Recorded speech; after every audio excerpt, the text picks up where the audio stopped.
In this video, we will demonstrate the correct installation of a self-cutting concrete screw. Although called concrete screws, self-cutting screws also work well in dense masonry, such as stone and solid brickwork. They should not be used in light, thermal, or low-density masonry. Ensure that the anchor to be installed is the exact type specified and carries a European Technical Assessment, or ETA. Refer to the manufacturer's instructions as detailed on the packaging and always wear the appropriate PPE.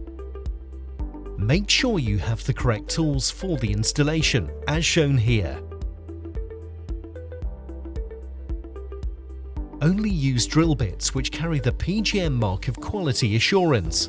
This will ensure that the drill bit diameter is manufactured to specified controlled dimension. Start by drilling the hole to the correct diameter and depth.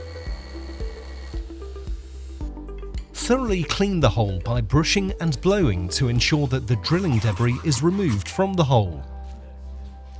Insert the anchor through the fixture and screw into the hole using an impact wrench to a rating as defined by the manufacturer until the bolt head is firmly seated against the fixture, at which point tightening must stop.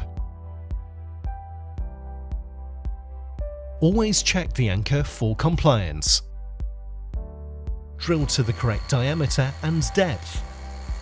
Blow and brush any remaining drilling debris out of the hole. Screw into the hole until the bolt head is firmly seated against the fixture. This video is a guide only, so be sure to follow the manufacturer's instructions during installation. You can find more demonstrations just like this one on our website, the-cfa.co.uk, as well as method statements and technical advice and documentation.